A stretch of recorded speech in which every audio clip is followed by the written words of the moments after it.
नमस्ते साथियों, कैसे हैं आप सभी लोग? आशा है आप सभी अच्छे होंगे। इस वीडियो में हम लोग आज डिस्कस करेंगे पेडागोजी का जो क्वेश्चन आता है केवीएस पीआरटी टीजीटी में, तो उसको हम डिस्कस करेंगे इस क्लास में। केवीएस का जो टॉपिक चल रहा है शिक्षण शास्त्र, उसी से रिलेटेड सारी की सारी चीज़ें हैं। और पेडागोजी से याद रहे आपको, केवीएस पीआरटी में आपके 60 मार्क्स के क्वेश्चन वहीं से बनते हैं। और टीजीटी की बात करें तो वहाँ पे 40 मार्क का आपको देखने को मिल जाएगा पेडागोजी से प्रश्न। तो चलिए पहले क्वेश्चन की ओर बढ़ते हैं। किस हिसाब से प्रश्न रहता है देखिए। शिक्षण का मुख्य उद्देश्य क्या होना चाहिए? शिक्षण का मुख्य उद्देश्य क्या होना चाहिए? पहला ऑप्शन है आपके सामने, छात्र को परीक्षा पास करने के लिए तैयार करना। दूसरा ऑप्शन है अच्छे नोट्स बोलकर लिखवाना। तीसरा ऑप्शन है विषय से संबंधित अपेक्षित सूचना मुहैया कराना। फिर है छात्रों को सोचने की शक्ति विकसित करना। क्या होगा आंसर? आप लोग सेलेक्ट कर सकते हैं। और जो निगेटिव पॉजिटिव चीज़ें होती हैं, वर्ड टैग होता है, उसको भी ध्यान में रख के आप आंसर दे सकते हैं। शिक्षण का मुख्य उद्देश्य क्या होना चाहिए? तो क्या होना चाहिए ये हमारे ख्याल से ये इसका चौथा आंसर जो है सही है। चलिए देखते हैं क्या है आंसर। देखिए चौथा आंसर सही है ना। शिक्षण का मुख्य उद्देश्य छात्रों की सोचने की शक्ति को विकसित करना होना चाहिए। एक उत्तम शिक्षण वही होता है जो छात्रों के मानसिक, शारीरिक, बौद्धिक, सामाजिक आदि क्षेत्रों में चहुमुखी विकास की सहायता करता है। चहुमुखी विकास मतलब सर्वांगीण विकास की सहायता करता है। हम लोगों का अगला क्वेश्चन है, शिक्षक निम्नलिखित के लिए शिक्षण संबंधी सहायता सामग्री का उपयोग करते हैं। शिक्षक निम्नलिखित के लिए यानी कि किस चीज़ के लिए शिक्षण संबंधी सहायता सामग्री का उपयोग करते हैं? पहला ऑप्शन है आपके सामने, छात्रों को प्रभावित करने के लिए। दूसरा है शिक्षण को रोचक बनाने के लिए।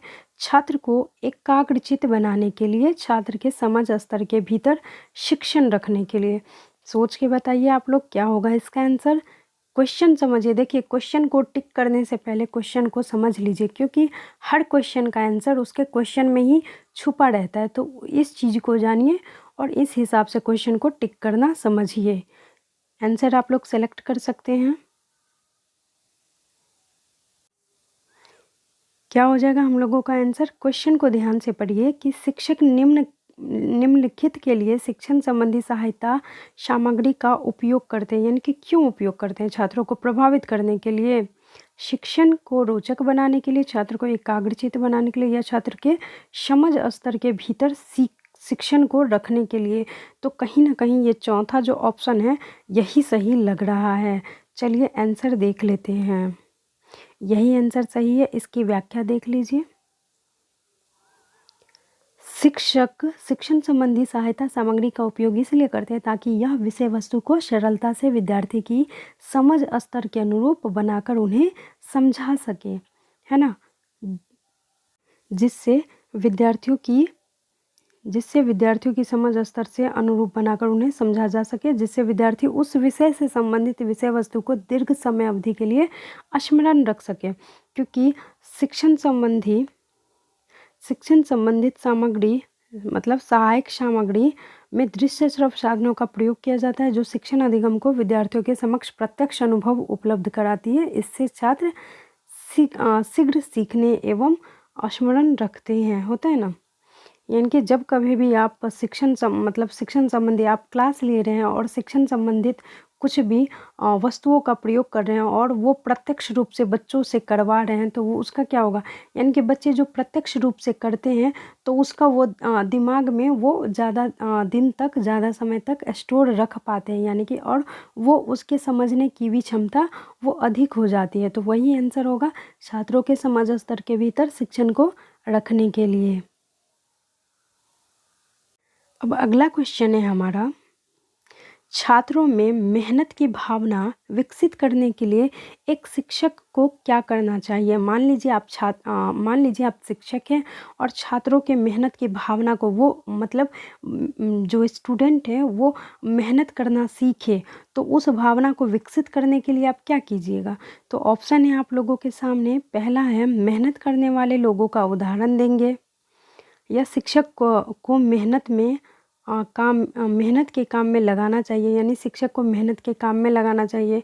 मेहनत के महत्व पर विस्तृत व्याख्या देनी चाहिए, या छात्रों को प्रायः मेहनत करने के मौके देने चाहिए। ऑप्शन सेलेक्ट कीजिएगा आप लोग। क्या हो जाएगा इसका आंसर? क्या कह रहा है कि छात्रों में श्रम की मेहनत, मतलब श्रम या मेहनत एक ही चीज़ होता है, भावना को विकसित करने के लिए शिक्षक को के रूप में आप क्या कीजिएगा? तो हम लोगों ने पढ़ा है, एनसीईएफ कहता है कि वो स्वयं करके सीखेगा, यानी कि छात्रों को प्रायः मेहनत करने के मौके देने चाहिए, यानी कि आपका चौथा आंसर सही हो जाएगा। चलिए इसकी व्याख्या थोड़ा सा देख लेते हैं। देखिए, छात्रों में श्रम मेहनत की भावना का विकास करने के लिए शिक्षक को प्रायः श्रम युक्त कार्य अथवा मेहनत करने के मौके देने चाहिए, जिससे विद्यार्थी श्रम की महत्वता को भलीभांति परिचित हो सके तथा मेहनतकश लोगों के प्रति संवेदनशील रहे, है ना। यानी कि मान लीजिए उसका गार्जियन इतनी मेहनत से पैसा कमाता है और उसको मान लीजिए प्राइवेट स्कूल या किसी चीज़ में देता है, तो या कुछ महंगी ही चीज़ देता है, और बच्चे में अगर मेहनत के प्रति वो ज़्यादा संवेदनशील नहीं है, कि मतलब जो पूंजी होती है या एक एक रुपये होते हैं या किसी भी चीज़ को खरीदने की जो मेहनत लगती है, तो उसको वो समझ सके, तो वो किस हिसाब से समझेगा? आप जब उसका आप जब उसको मेहनत का असली मतलब समझाइएगा, जब उसको स्वयं करने के लिए उसको बोलिएगा, है ना। तो वही होगा आपका आंसर। छात्रों को प्रायः मेहनत करने के मौके देने चाहिए। ठीक है, अगला क्वेश्चन है,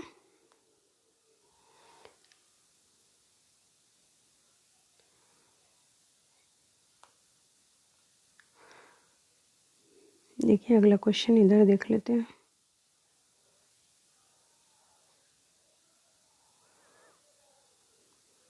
चलिए इधर ही देख लेते हैं, कोई दिक्कत नहीं है। वर्ड का थोड़ा क्या कहते हैं, नंबरिंग का थोड़ा सा दिक्कत हो गया, इधर उधर हो गया, तो उसके लिए कोई दिक्कत नहीं, क्वेश्चन तो उसी हिसाब से आने हैं। बाद बाकी क्वेश्चन उलट फेर करके हो गया है थोड़ा सा। चलिए अगला क्वेश्चन है, किसी हिल स्टेशन की यात्रा के दौरान आपका एक छात्र किसी वृद्ध महिला के साथ दुर्व्यवहार करता है, तो आप क्या करिएगा? किसी हिल स्टेशन की यात्रा के दौरान आपका एक छात्र किसी वृद्ध महिला के साथ दुर्व्यवहार कर रहा है, तो आप क्या करिएगा? ऑप्शन है आपके सामने। पहला ऑप्शन है, उसकी गलती स्वीकार नहीं करेंगे, क्योंकि आप सभी एक अत्यंत प्रतिष्ठित स्कूल से आते हैं। दूसरा है, उस महिला से बहस करेंगे और उसे पुलिस बुलाने के लिए कहेंगे। तीसरा है, अपने छात्र को उस वृद्ध महिला से माफ़ी मांगने के लिए कहेंगे। ये चौथा है, सभी छात्रों को तुरंत उस जगह से दूर लेकर जाएंगे। तो इसका आंसर आप लोगों को पता चल गया होगा, तीसरा इसका सही होगा, क्योंकि अपने छात्र को उस वृद्ध महिला से माफ़ी मांगने के लिए बोलेंगे यदि वो उसके साथ दुर्व्यवहार कर रहा है, तो है ना। थोड़ा सा व्याख्या देख लीजिए, व्याख्या देख लेते हैं इसका। देखिए, हिल स्टेशन की यात्रा के दौरान छात्र द्वारा वृद्ध महिला के साथ किया गया दुर्व्यवहार के लिए छात्र को माफ़ी मांगने के लिए कहेंगे, क्योंकि छात्रों में संवेदनशीलता, वरिष्ठ नागरिकों एवं अपने से बड़ों के लिए सम्मान की भावना जैसे नैतिक मूल्यों का विकास होना चाहिए, है ना। यही शिक्षक के शिक्षण का ही एक अंग होता है, यानी कि शिक्षक का ये काम नहीं होता है कि उसको सिर्फ किताबी ज्ञान दे या पुस्तक का ही ज्ञान तक सीमित रखे, नहीं। आप एक शिक्षक के रूप में ये आपका दायित्व बनता है कि बच्चे एक अच्छा नागरिक भी बने, एक अच्छा उसमें नैतिकता का विकास हो सके, ताकि वो अपने परिवार के साथ साथ समाज के बारे में भी सोचे, और मतलब वो अपने राष्ट्र के बारे में भी सशक्त रहे। तो सशक्त रहने का मतलब वो जागरूक होनी चाहिए। तो ये एक दायित्व बनता है शिक्षकों के लिए कि उसे हर तरह से तैयार करें, हर तरह से तैयार, यानी कि सर्वांगीण विकास बच्चे का करना है आपको। शिक्षक के हाथ में देखिए, सबसे ज़्यादा बिलीव जो होता है माता पिता के बाद जो होता है, बच्चे किसी जो भी माता पिता होते हैं, पेरेंट्स होते हैं, वो सबसे ज़्यादा अपने आप के बाद वो टीचर जो होते हैं, टीचर पे ही वो क्या करते हैं, अपने बच्चे को सौंप देते हैं, है ना। तो उसका आपको ख्याल रखना है। संस्कार कहीं ना कहीं माता पिता देते हैं, लेकिन उसको सही से दिशा देने का काम कहीं ना कहीं टीचर का होता है। तो वो आप भलीभांति याद रखिएगा। अगला क्वेश्चन है हम लोगों का, यदि बुलाए जाने पर कुछ छात्रों के माता पिता अभिभावक आकर शिक्षक से नहीं मिलते हैं, यदि बुलाए जाने पर कुछ छात्रों के माता पिता अभिभावक आकर शिक्षक से नहीं मिलते हैं तो शिक्षक को क्या करना चाहिए? पहला है, माता पिता अभिभावक को लिखना चाहिए, जाकर उनसे मिलना चाहिए, वैसे छात्र को दंडित करना चाहिए, वैसे छात्र को अनदेखा करना शुरू कर देना चाहिए। तो क्या कीजिएगा? सबसे जो सटीक आंसर है कौन सा है? जाकर उनसे मिलना चाहिए, यही होगा हमारे ख्याल से। ये देखिए, यही इसका सही आंसर है। यदि मान लीजिए यदि बुलाए जाने पर कुछ छात्रों के माता पिता, जैसे होती है ना अभिभावक संगोष्ठी होती है, तो अगर मान लीजिए बच्चों के पेरेंट्स वहाँ पे नहीं पहुँच रहे, तो आपका दायित्व बनता है कि आप उस मतलब 5 मिनट के लिए ही सही, लेकिन वहाँ पे जाके उनको कन्विंस कीजिए ताकि वो उस संगोष्ठी में भाग ले। क्योंकि जो मतलब स्कूल का संचालन होता है कहीं ना कहीं शिक्षक एवं अभिभावक को मतलब सम्मिलित करके होना चाहिए ताकि वो सफल हो सके। ठीक है, अब बढ़ते हैं अगले क्वेश्चन की तरफ। नेक्स्ट क्वेश्चन है हम लोगों का 46 नंबर है। नेक्स्ट क्वेश्चन है, समूह में सहभागिता द्वारा सीखने के अभ्यासों को, समूह में सहभागिता मतलब ग्रुप में सहभागिता, एक दूसरे से सहयोग करके सीखने के अभ्यासों को खाली स्थान निरुत्साहित किया जाना चाहिए, अनदेखा किया जाना चाहिए, प्रोत्साहित किया जाना चाहिए, या इनमें से कोई नहीं।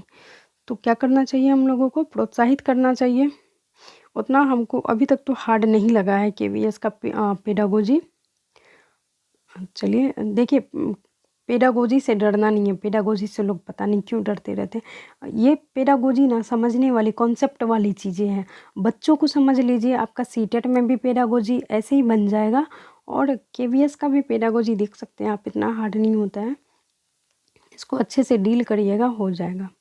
हाँ, कुछ कुछ ऐसे क्वेश्चन आते हैं जो मतलब दिक्कत करते हैं, लेकिन उतना घबराना नहीं है, मेहनत करिए, हो जाएगा। क्या हो जाएगा इसका आंसर? इसका सही आंसर हो जाएगा प्रोत्साहित किया जाना चाहिए, है ना, प्रोत्साहित किया जाना चाहिए, इसका सही आंसर होगा। क्योंकि समूह एवं सहभागिता द्वारा सीखने के अभ्यासों को प्रोत्साहित करना चाहिए, क्योंकि विद्यार्थी समूह एवं सहभागिता में उत्तम प्रदर्शन करते हैं, है ना। ग्रुप में जब बच्चा अपनी एज के बच्चों के साथ जब वो कुछ मतलब करते रहता है, जैसे मान लीजिए खेल का ही कार्यक्रम हो रहा है और अपने मतलब अपने हम उम्र के साथ करता है, या कोई मान लीजिए प्रोजेक्ट दे रहे हैं तो अपने ग्रुप के साथ कर रहा है, तो बच्चा क्या करता है उसमें, तो एक तो लीडरशिप की भी भावना जागृत होती है, यानी कि उसको गाइड करना होता है। जैसे मान लीजिए आप कोई प्रोजेक्ट दे रहे हैं तो ए ग्रुप और बी ग्रुप में बांट दीजिए, और उसको मतलब एक को ग्रुप का लीडर बना दीजिए। उसके बाद वो क्या करेगा, उस हिसाब से मतलब कार्य सफल किस हिसाब से हो, यानी कि जो भी आपने प्रोजेक्ट दिया है वो किस हिसाब से सही हो सके, तो वो करने का कार्य पूरा दायित्व किस पे आ जाता है? लीडर पे आ जाता है। तो इसीलिए बच्चों को ज़्यादातर समूह एवं सहभागिता वाले जो भी काम होते हैं तो वो देना चाहिए। उससे बहुत सारी चीज़ें मतलब सीखने को बच्चे में मिल जाती हैं। अगला क्वेश्चन है, आजकल शिक्षक और विद्यार्थी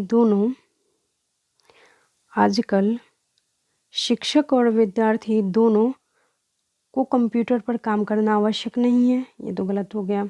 को कंप्यूटर को अच्छी जानकारी होनी चाहिए, कंप्यूटर साक्षर हो सकते हैं, को कंप्यूटर के बारे में कुछ भी जानकारी नहीं होनी चाहिए। क्या आंसर हो जाएगा? दूसरा आंसर सही हो जाएगा। देखिए यहाँ पे आंसर छुपा हुआ है। वर्तमान में शिक्षक एवं विद्यार्थी दोनों को ही कंप्यूटर संबंधित जानकारी होनी चाहिए, क्योंकि तकनीकी एवं प्रौद्योगिकी का शिक्षा में उपयोग करना शिक्षण अधिगम प्रक्रिया में उत्तम परिणाम देता है। इसके माध्यम से शिक्षक नवीन जानकारी को विद्यार्थी तक सुगमता एवं रोचकता के साथ प्रदर्शित कर सकते हैं, तथा विद्यार्थी भी संबंधित जानकारी को सहजता के साथ अधिगमित कर सकता है। ठीक है, अगले क्वेश्चन पे चलते हैं। देखिए क्वेश्चन है, किसी पठन सामग्री को एक दौर में पढ़ना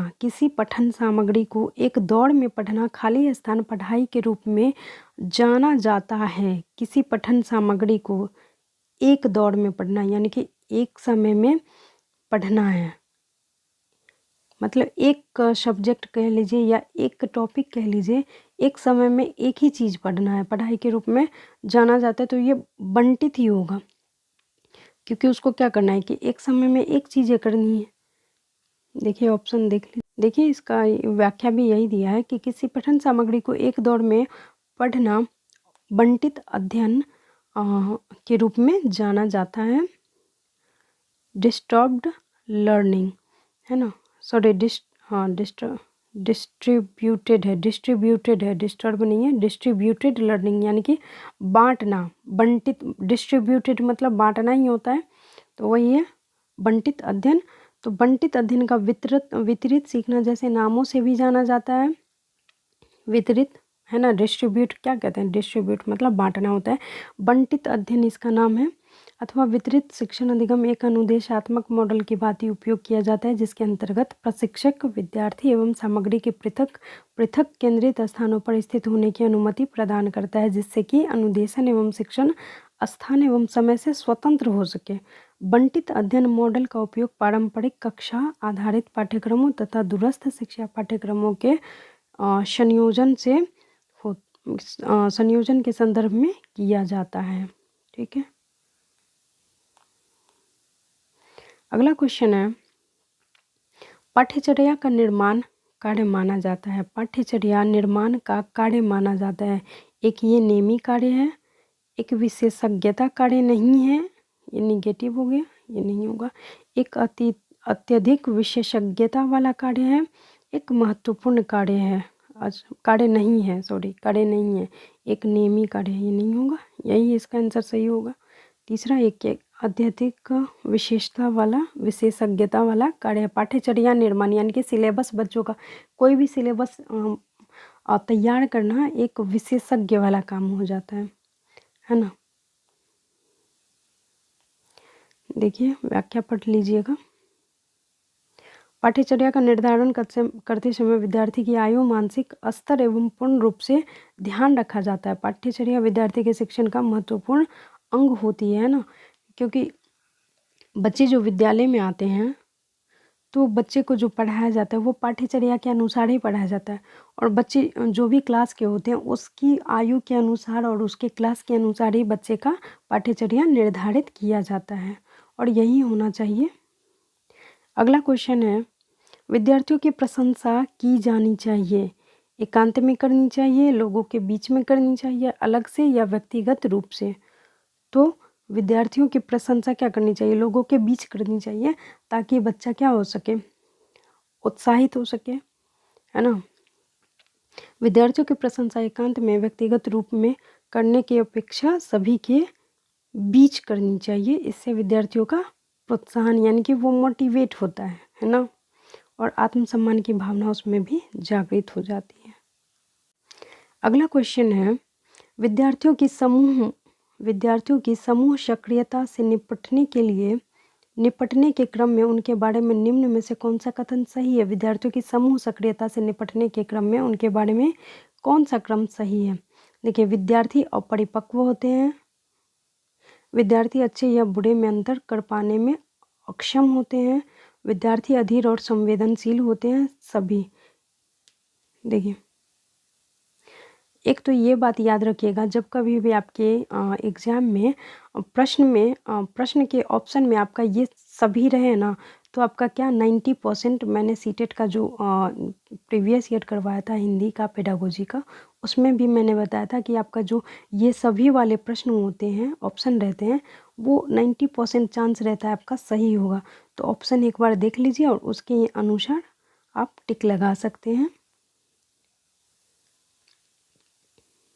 विद्यार्थियों की समूह सक्रियता से निपटने के क्रम में उनके बारे में कौन सा कथन सही है। विद्यार्थी अपरिपक्व होते हैं, है ना। अपरिपक्व मतलब मैच्योर तो बच्चे नहीं होते हैं ना, यानी एज के अनुसार हो जाते हैं। फिर है, विद्यार्थी अच्छे या बुरे में अंतर कर पाने में अक्षम होते हैं, बिल्कुल। विद्यार्थी अधीर और संवेदनशील होते हैं, बिल्कुल, ये सभी होगा इसका आंसर।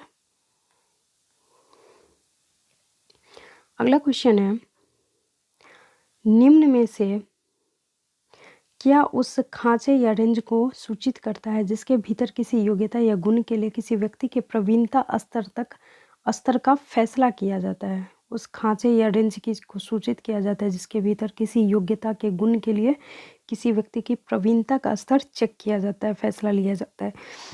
तो ग्रेड होगा, अंक होगा, 1 और 2 दोनों होगा, इनमें से कोई नहीं होगा।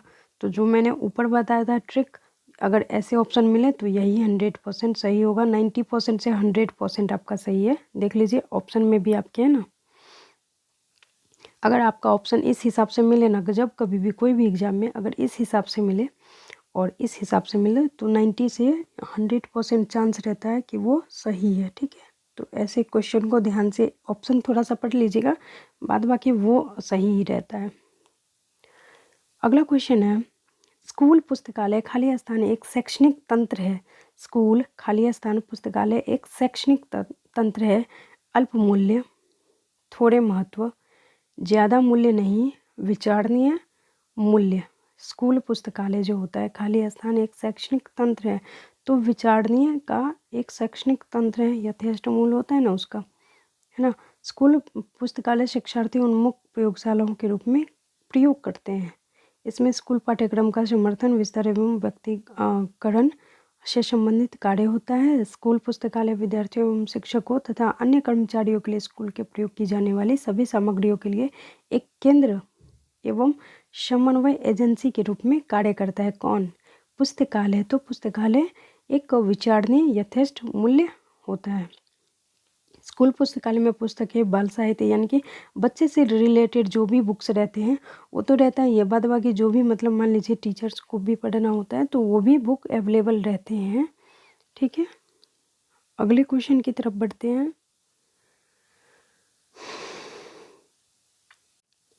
अगला क्वेश्चन है हम लोगों का,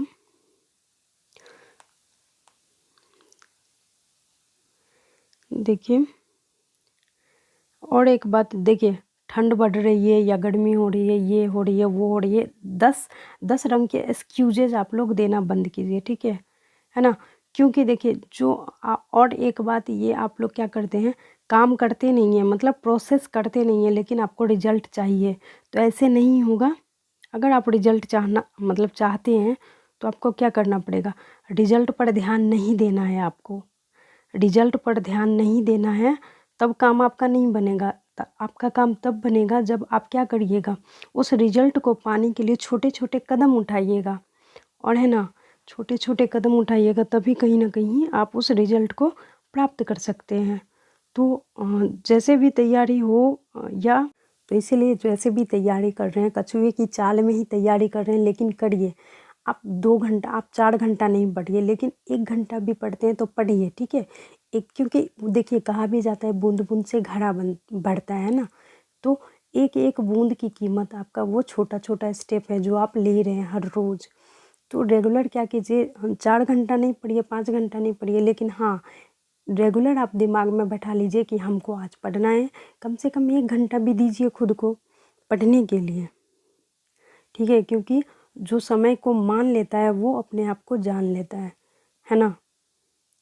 तो समय है अभी आपके पास, तो समय को बर्बाद नहीं कीजिए, समय का सदुपयोग करिए। ठीक है, ध्यान रखिएगा। देखिए जो समय की कीमत नहीं जानता ना वो बहुत पछताता है, क्योंकि याद रखिएगा कि समय इंसान को सफल नहीं बनाता है, समय का सही इस्तेमाल इंसान को क्या करता है, सफल बनाता है। तो वही है, छोटी छोटी स्टेप से आपको रिजल्ट मिल सकता है, तो उसका ध्यान रखिए। चलिए बढ़ते हैं अगले क्वेश्चन की तरफ, बाद बाकी आप लोग खुद समझदार हैं। अगला क्वेश्चन है हम लोगों का, अनुसंधान से पता चलता है कि हमारी पढ़ाई का हिस्सा दृश्य और श्रवण अंगों के माध्यम से ग्रहण किया जाता है। अनुसंधान से पता चलता है कि हमारी पढ़ाई का हिस्सा दृश्य और श्रवण अंगों के माध्यम से, यानी कि हमारे देखने और सुनने के माध्यम से कितना % हम लोग पढ़ाई कर पाते हैं। तो कहीं ना कहीं ये 60% हो जाएगा, 85 नहीं, ये भी नहीं। मतलब ये आपको पढ़ना पड़ेगा थोड़ा सा, इसके बारे में पढ़ाएंगे। ये सब कुछ कुछ ऐसी चीज़ें हैं जो पढ़नी है, बाकी है बाद बाकी पेडागोजी तो वही होता है समझ के साथ, और कुछ कुछ ऐसे टॉपिक्स होते हैं जिसमें आपको रटना होता है। तो ठीक है, वो भी चीज़ें होंगी। फिलहाल जो भी क्लासेज चली हैं अभी तक पेडागोजी की, तो वो देख लीजिएगा, कवर हो जाएगा आपका ऐसे में। ठीक है, अगला क्वेश्चन पे चलते हैं। ये देखिए इसका आंसर यहीं पे है, कहाँ पे है, एक सेकेंड, 54 है। यहाँ पे आपको व्याख्या दिया हुआ है, यही नीचे दिया है कि अनुसंधान के माध्यम से यह ज्ञात हुआ है कि हम जो अध्ययन दृश्य एवं श्रवण अंगों के माध्यम से ग्रहण कर अधिगमित करते हैं यानी कि सीखते हैं, वह हमारे द्वारा किए गए अध्ययन का 60% होता है। देखिए ऐसे क्वेश्चन को क्या कीजिए, जैसे मान लीजिए ये टॉपिक में अगर मान लीजिए नहीं मिला है तो उसको क्या कीजिए, आप याद कर लीजिए।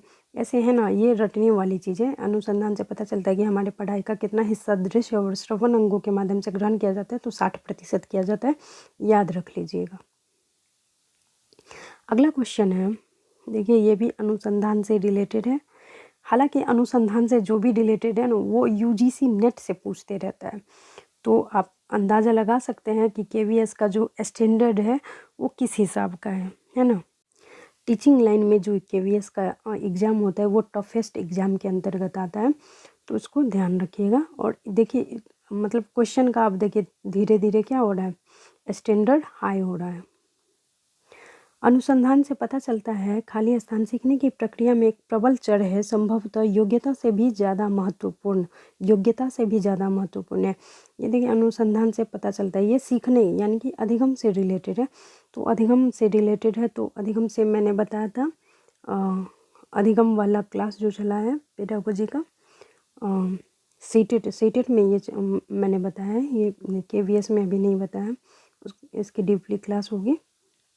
इसका जो आंसर हो जाएगा अभिप्रेरणा हो जाएगा, ठीक है, अभिप्रेरणा हो जाएगा। देखिए सीखने की मतलब अभिप्रेरणा जो होती है सीखने की प्रक्रिया में एक प्रबल चर होती है, यानी कि आप किसी से मोटिवेट होके भी कुछ अलग अंदाज में कुछ करना चाहते हैं, कुछ सीखना चाहते हैं, तो वही अभिप्रेरणा है, मोटिवेशन जिसको कहते हैं। और ये आंतरिक भावना भी होती है और बाह्य भावना भी होती है, और आंतरिक भावना इसलिए कहा जाता है क्योंकि हम अंदर से प्रेरित भी होते हैं और दूसरों से भी प्रेरित होते हैं, तो वो बाह्य अभिप्रेरणा हो जाता है। और अंदर से जब हम मतलब स्वयं से जब प्रेरित हो जाते हैं, यानी कि स्वयं हम जान लेते हैं, कुछ ठान लेते हैं कि हमको करना है तो करना है, तो वो मतलब आंतरिक अभिप्रेरणा हो गई, ठीक है। और बाह्य अभिप्रेरणा जैसे मान लीजिए किसी को आपने देखा कि हाँ ये आईएएस की तैयारी कर रहा है, यूपीएससी की तैयारी कर रहा है या केवीएस की तैयारी कर रहा है, तो उसको देख के आप मोटिवेट होइएगा कि हाँ हमको भी उनके जैसे तैयारी करना है, हमको भी उनके जैसा लाइफ जीना है, तो वहाँ पे वो बाह्य अभिप्रेरणा हो गई। बाद बाकी आप व्याख्या देख सकते हैं यहाँ पे, ठीक है। वीडियो बहुत ज़्यादा लंबा हो जाएगा इसमें, इसलिए थोड़ा सा स्किप करना पड़ रहा है। अगला क्वेश्चन है, वर्ग कक्षा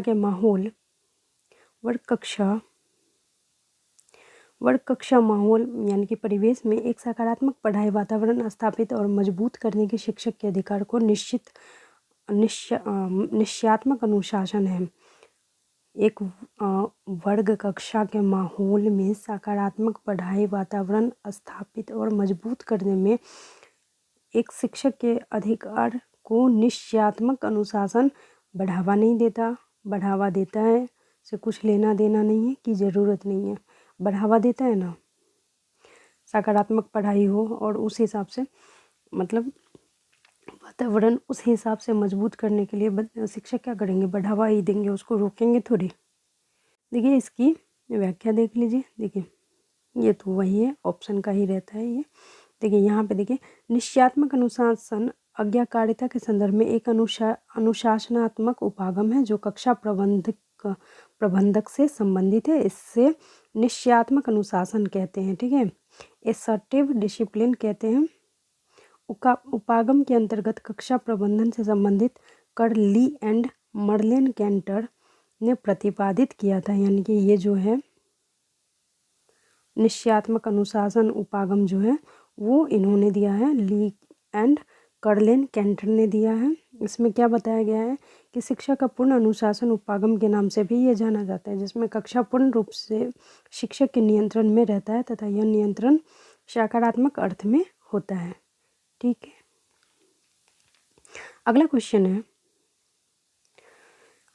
है, जब किसी भी शिक्षक पर प्राधिकारी हावी होते हैं तो उसे अन्य कार्य करने के लिए विवश या बाध्य किया जाता है, तो उसकी क्षमता क्या हो जाती है, घट जाती है या अप्रभावित हो जाती है या कई गुना बढ़ जाती है, अंशतः बढ़ती है, तो घट जाती है। देखिए हम लोग भी शिक्षक हैं अभी, जैसे तो हम लोगों को अभी तक तो हमारे साथ अभी नहीं हुआ है, भगवान ना करे आगे हो, लेकिन हम लोग मतलब जैसे शिक्षकों का काम है पढ़ाई, मतलब बच्चों को पढ़ाना, लेकिन जो सरकारें होती हैं वो क्या करते हैं, कभी मतलब जल संसाधन उसमें घुसा देता है कि हाँ कहाँ पे मतलब जल लगा है, मतलब टंकी लगी है कहाँ पे, मतलब ये लगा है वो लगा है। तो अभी देखिए इलेक्शन अभी हो रहा है नगर निगम का, तो उसमें भी टीचर्स को उसमें घुसा दिया है। अब टीचर बताइए क्या क्या काम करेंगे, पढ़ाएंगे या मतलब इलेक्शन का काम करेंगे, या वो जल नियम या क्या, मतलब क्या बताएं, बता ही नहीं सकते। तो वही है कि शिक्षकों का जो काम है शिक्षा देना, तो उनसे वही काम लेने चाहिए। बाद बाकी आप जितने भी कर्मचारी को लगाए हैं उस काम के लिए उस क्षेत्र में, तो उस हिसाब से उनसे काम लीजिए। अब ये नहीं कि शिक्षकों से ये भी काम करवाइए, वो मतलब वोटर आईडी भी बनाइए, क्या कहते हैं, राशन कार्ड भी बनाइए, ये बनाइए वो बनाइए, फलाना चिलाना सब कुछ बनवाने का काम मतलब शिक्षकों का ही है। खासकर बिहार में ये होता है। बिहार में इसलिए शिक्षकों की जो बदतर स्थिति है, शिक्षकों की तो बदतर स्थिति है ही, साथ में साथ यहाँ की शिक्षा की जो व्यवस्था है कहीं ना कहीं उसका ये भी मेन कारण है, और शिक्षा यहाँ पे इसलिए असफल है। अब देखिए बिहार सरकार क्या करते हैं नहीं करते हैं, इसीलिए ऐसा नहीं होना चाहिए। यानी कि शिक्षकों का जो कार्य है, शिक्षक का कार्य है शिक्षा देना, तो वो उनको वहीं तक सीमित रखनी चाहिए, ना कि अन्य कामों में उसको लगाना चाहिए। उससे क्या होता है, शिक्षकों का वो जो स्किल होता है कहीं ना कहीं वो थोड़े से क्या हो जाते हैं, वो घटना शुरू हो जाता है ना। तो इसीलिए क्या होना चाहिए, प्राधिकार मतलब कोई भी निर्देश नहीं ऐसा होना चाहिए कि आप वोटर आईडी बनाइए या ये बनाइए वो बनाइए। शिक्षकों का काम है भाई शिक्षा देना, तो वो शिक्षा ही देंगे, बस यही होना चाहिए। बाद बाकी ठीक है, सरकार की मर्जी, सरकार तो करती ही रहती है अपनी मनमानी। अगले क्वेश्चन पे हम लोग बढ़ते हैं। देखिए यहाँ पे थोड़ा सा व्याख्या पढ़ना है, पढ़ लीजिएगा। देखिए एक शिक्षक का जीवन आचरण आदर्शवादी होना चाहिए, क्योंकि विद्यार्थी अपने शिक्षक को देखकर उसके आचरण का क्या करते हैं, अनुकरण करते हैं। शिक्षक को अपनी कर्तव्य ड्यूटी पर पूर्ण निष्ठा एवं ईमानदारी के साथ निभाना चाहिए। साथ ही उसे विभिन्न प्रकार की शिक्षण अधिगम की प्रक्रिया में सम्मिलित करके पढ़ाना चाहिए, ताकि यह चाहिए शिक्षक। देख लीजिएगा। अगला क्वेश्चन है शैक्षणिक दौरों के दौरान अपने बच्चों से आपकी क्या अपेक्षाएं नहीं होनी चाहिए। शैक्षणिक दौरों के दौरान अपने बच्चों से आपकी क्या अपेक्षा नहीं होना चाहिए। बच्चों को दौरे का आनंद लेना चाहिए, बच्चे को अवलोकन करके प्रश्न पूछने चाहिए, बच्चों को कोई भी प्रश्न नहीं पूछने चाहिए, बच्चों के अवलोकन करके अपनी डायरी में प्रश्न लिखने चाहिए। शैक्षणिक दौरों के दौरान अपने बच्चों से आपकी क्या अपेक्षाएं नहीं होनी चाहिए, यहाँ पे नहीं होनी चाहिए यानी कि निगेटिव क्वेश्चन है, तो निगेटिव ही इसका आंसर होगा, यही होगा। बच्चों को कोई भी प्रश्न नहीं पूछना चाहिए, निगेटिव यही दिख रहा है। देखिए यहाँ पे दिया हुआ है, व्याख्या पढ़ लीजिएगा, बहुत ज़्यादा लंबा वीडियो हो जाएगा।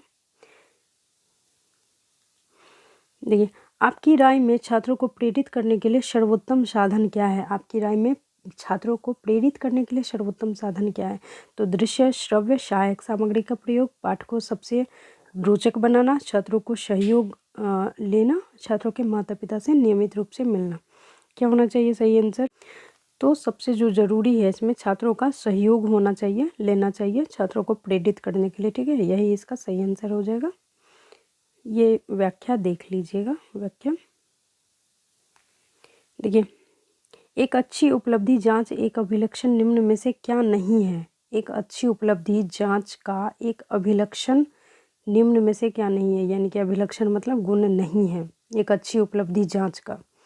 विधि मान्यता, विश्वसनीयता, ये तो विधि मान्यता होनी चाहिए, विश्वसनीयता भी होनी चाहिए, वस्तुनिष्ठता होनी चाहिए, द्विअर्थकता नहीं होनी चाहिए, यानी कि दो अर्थ उसके नहीं होने चाहिए, है ना। तीसरा आंसर सही हो जाएगा। ऑप्शन भी दिया हुआ है, देख लीजिएगा। अगला क्वेश्चन है समाज को एजेंट के रूप में स्कूल का प्राथमिक कार्य है। समाज के एजेंट के रूप में स्कूल का कार्य है प्राथमिक की सामाजिक स्थिरता बनाए रखें, बच्चों में व्यवसायिक सक्षमता यानी कि सक्षमता बनाए सक्षमता का एक पर्याप्त स्तर विकसित करना, 2 ही ऑप्शन है इसके।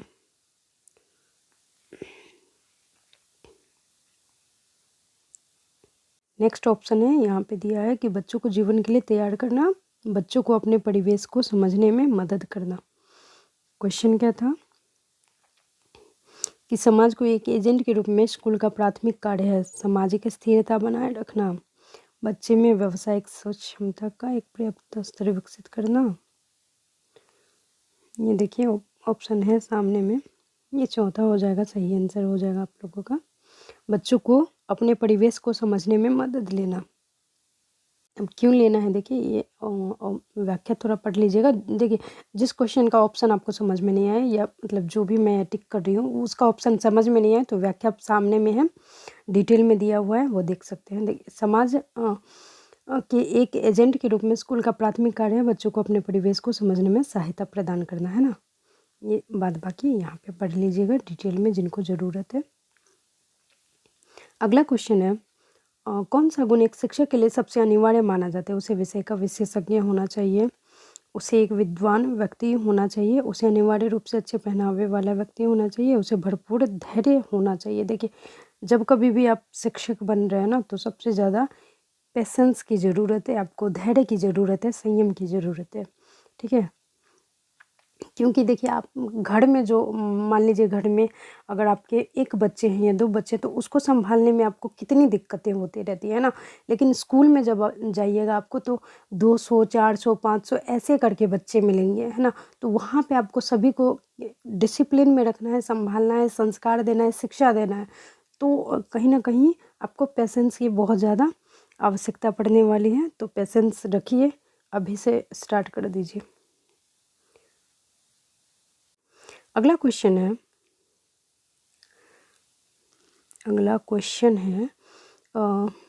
किसे आप अधिगम की सबसे उचित परिभाषा मानेंगे?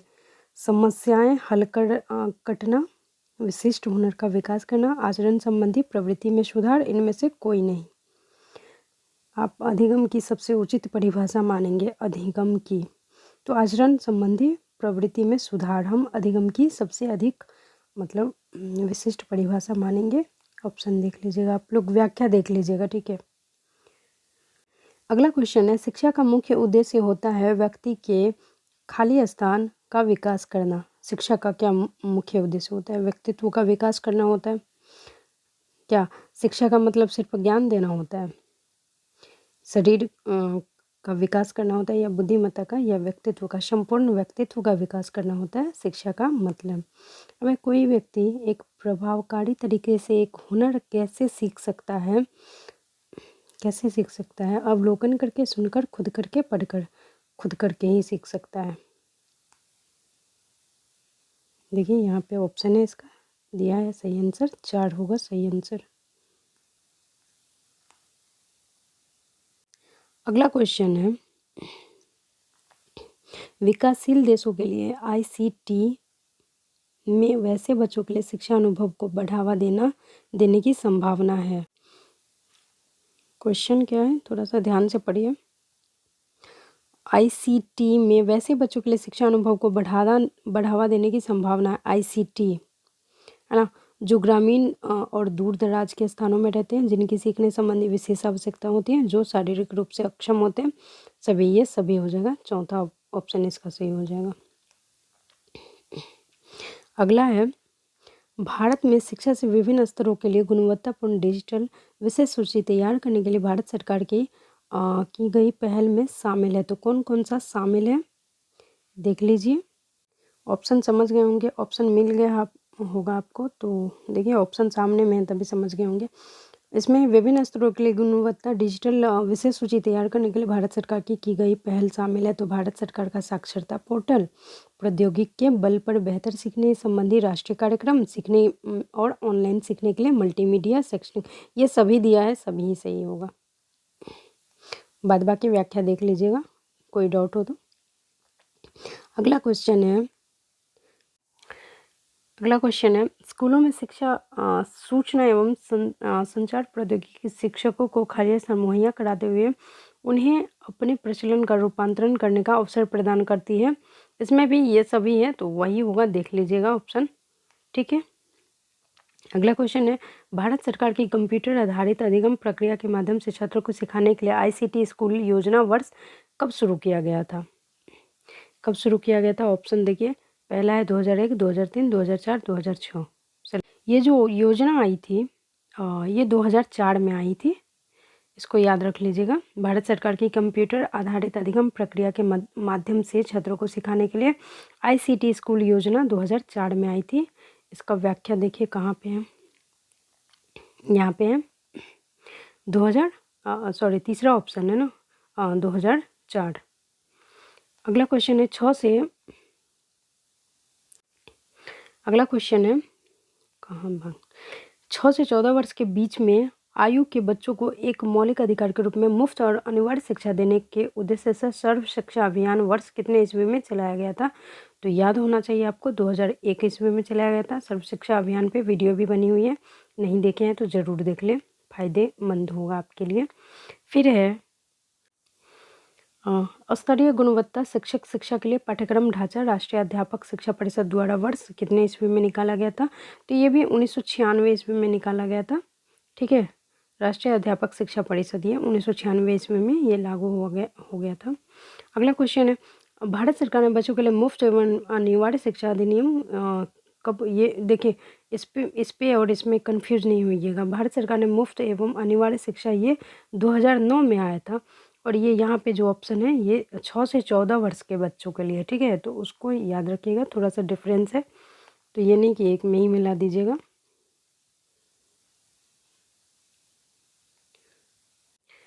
ये आरटी से रिलेटेड है, राइट टू एजुकेशन जो है इससे रिलेटेड है, और इस पर मैंने अच्छा खासा वीडियो बना के रखा है, तो देख लीजिएगा प्लेलिस्ट में RTE 2009 के नाम से वो वीडियो होगा। ठीक है, देख लीजिएगा। इसमें ये याद रखिएगा जो है ना, कहाँ चला गया, एक सेकेंड,